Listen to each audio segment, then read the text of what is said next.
It's time for the movie rating. Tonight's victim is actress Maria Olsen, as currently playing Lightning Thief by Percy Jackson, as well as The Butcher and countless other films. Hello. Hi. Thank you so much for having me today. Is this your current film so far that you're working on? Do you have a bunch of others that you would like to share with us?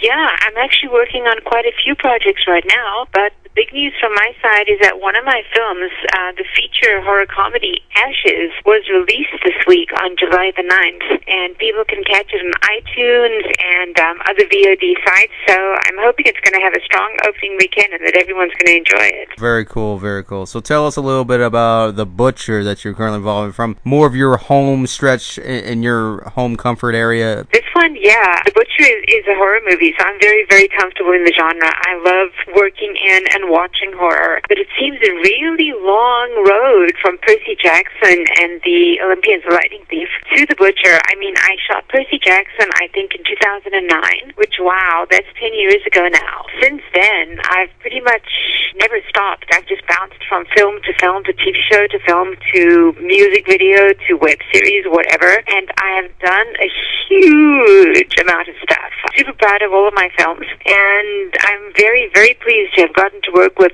Michael Mutatsas on The Butcher. Very interesting twist almost to his origin story of a serial killer, and I was with it when it originally was just a short film, and now I'm so pleased that he decided to make it into a feature. I mean, he took the leap into features. I know he's just done shorts up until now, but here he is with his first feature, and it got into its first festival already, even though it's not quite done yet. So very exciting and very proud of him. Yeah, it's hitting pretty well in terms of other areas, in terms of like social media and stuff like that. Everyone's pretty well adjusted to it already. It seems like horror has become a lot more acceptable compared to what it has been for the last 10 years. You've got like many like very gory type films, and a lot of times they're restricted because of the content and so forth, but now they're pretty well adjusted and well accepted for what they are now. Yeah, I think that there's a certain kind of horror movies, a wide release horror movies, that have made it become more popular, the genre become more popular with everyone. I'm talking about things like the Insidious series, the Conjuring series, the Annabelle series. I think that's just widened the attraction of horror movies for a lot of people, and hopefully those people are going to start watching more, not obscure, but more indie horror maybe, and older horror, because there's a lot of good stuff still coming from the 70s, 80s, 90s, last century. So, yeah, there's so much to explore and so much to watch. The genre is huge.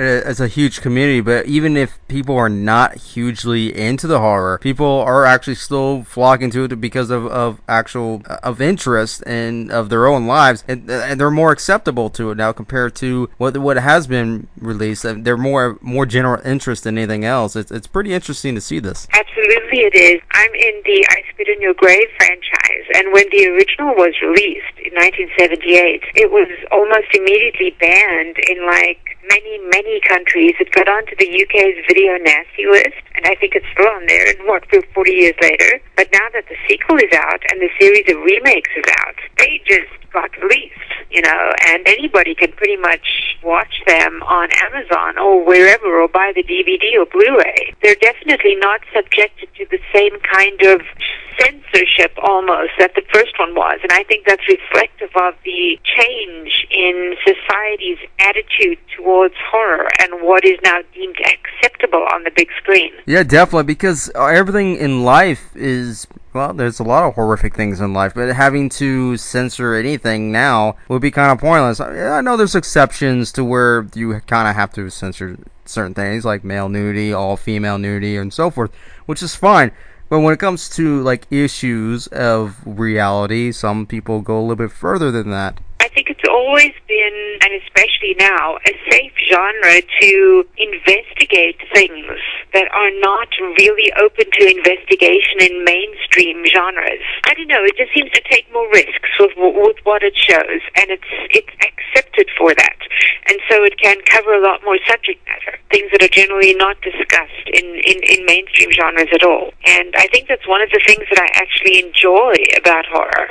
it's accepting, and it's also interesting and not normal. Definitely, and that's what I love about horror. It's always something interesting and more aggressive in some way, and it brings out a lot of in people. But when it comes to acting various roles in your career, how do you mold a performance into something different without giving an impression of a predictable character? What I normally do, I'm very much attracted to the emotions that are embedded in the character, the emotional journey the character goes on. And once I can identify what that is within the film, I can tap into it. And that's what makes the characters different, because each of them are written to go on a different emotional journey within the story of the film. That does work better with larger roles than the smaller ones, but that's sort of my process. I tap into whatever's going on inside the character's head emotionally and just make them different based on their own journey. And it's very hard to do that too, because once you see it on screen, you're like, oh, okay, well, you instantly know what that character is, but at the same time, it's kind of not good in some aspects. You know exactly what they're already about because of how you're already portraying them as. But when you have to work it with, inside their head, trying to make it a little bit different, but still keeping with the story context. Absolutely. And I also try to, with the bigger roles that I play, I would also try to bring two competing sides of the character to the fore, so that people are, for instance, watching me commit a horrible murder on screen, but also understanding the reasons why I'm doing that. And hopefully, if I do my job well, identifying with me for those reasons. As in, oh, if I were in that situation, maybe I would do that too. Oh, but then that's a horrible thing to do. So I try to create that conflict in the viewer's mind. That's the sort of thing that I find interesting. And I think that's almost something you can only do in horror, really. Horror and thriller, perhaps. Yeah, it's not so much about performing the best type of scare, the best type of anything into that relation. It's the fact is, if you can get this character out there to show the audience that this is something that you can present in a different way without having to basically have the same type of mask on every single role, especially in horror. It can be repetitive. A lot of times they are in the horror genre, but at the same time, you can form it into something different of your own. I agree. I watch a lot of horror, and it gets really easy to predict storylines, because, as you said, a lot of horror is similar, and you also see a lot of stock characters, as in you see this one guy or girl or whatever, and you go, oh, okay, that's that character that will happen to. As in, okay, the group of friends, we know they're going to all be killed off, and we know in which order they're going to be killed off because of how they're portrayed on screen. I mean, that's actually an interesting thing in itself. We were able to recognize, okay, that guy will be killed first because of the character he's playing, and then that one next, and then that one next, and finally you will have the final girl or final guy. Definitely stock horror characters, and I think, the challenge is for the actor to find something unique and individualistic in each of these characters, so as not to make them stock while still going through the same motions that you've seen in 100 other horror movies. That's definitely a challenge, yeah. Self-identification from the actor to the character is truly important, and oftentimes it can get lost because you're trying to figure out what you're going to do with these characters or character, however, whatever is the storyline, especially in the horror genre, because there's so much going on and so much emotion and so much of having to figure out everything at the same time within that just one scene, within 10 seconds. I always divide my roles into two types, actually.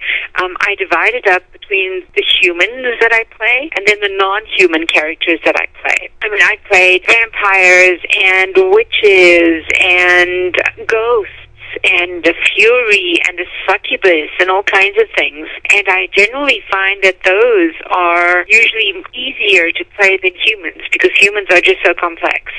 When you're the more supernatural kind of character, it's easier to just move ahead with a single goal or a single way of getting what you want than it is when you're playing a human character. That's just how I always divide the types in my head.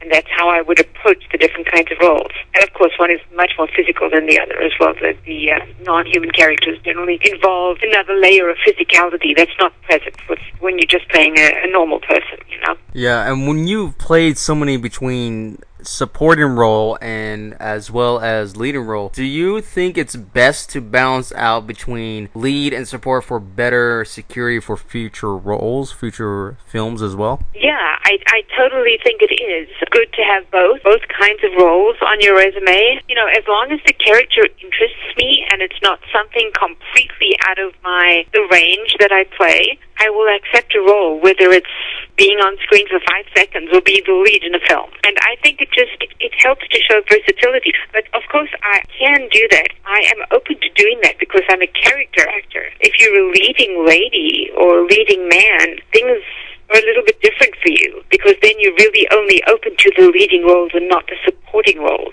Once you've hit character actor status, though, you can pretty much do what you want and you will be fine. But yes, I do enjoy a nice spread between leading and supporting. Now, with the horror genre that you're most familiar with or have performed most, when it comes to that portion of it, is it more of a personal thing in part from your own life, using it within this genre? You think it's best for that, or do you think this is more of a different range of acting out the part? It sort of is a different range of acting, actually. With horror, it's more theatrical almost, and I'm talking theater sense, not commercial versus theatrical film. And it seems to be bigger, and the bigger performances are often more accepted in the horror genre than they are in normal romantic comedy or action or adventure or whatever else it is. And I come from a theater background, so I come from a place where my performance would be bigger, but I have learned to change that for screen, obviously. But one of the aspects I enjoy of working in horror is sometimes playing characters where the bigger personality on screen, the bigger presence is needed, and I can bring in all of my theater training when I do something like that. And I think it's really fun to be able to try out all these different characters within the same genre and to have playing each of them become a valid performance, if you know what I mean. It's not just, oh, you're too big, you're overacting, or whatever. It's, oh, that was perfect for that specific character because that's just what we wanted.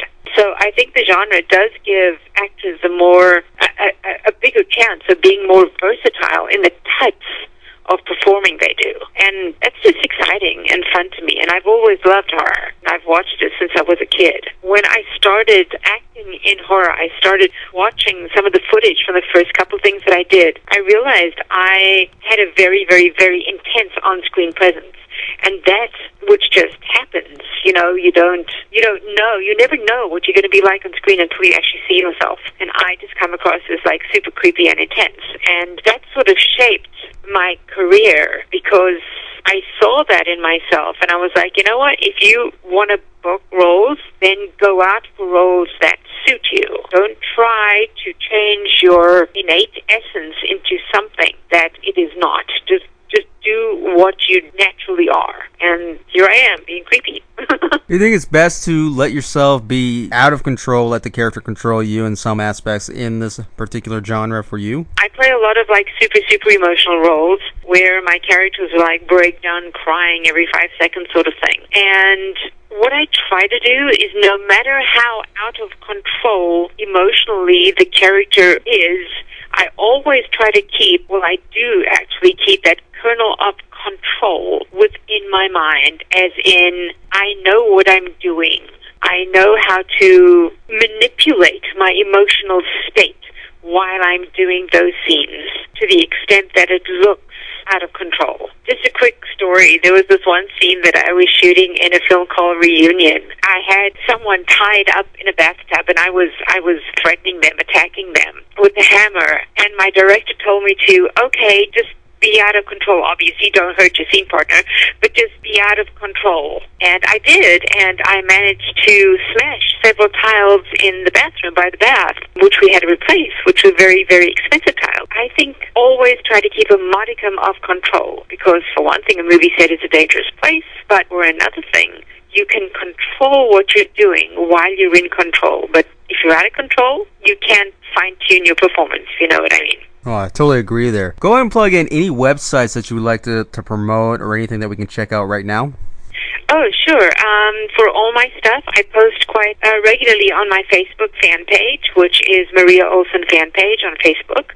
I also post a lot of stuff on Instagram. At the moment, I'm doing a series of compilation or combinations of pictures showing how I got into special effects makeup for my different roles, and I post a lot of different kinds of pictures on my Instagram. And I'm also on Twitter, although I'm not really active there a lot, because Twitter is like the first one that I forget if I'm on set or anything like that. But I'm totally there and on Instagram, and you can follow me at Maria Olsen 66. And that is actress Maria Olsen.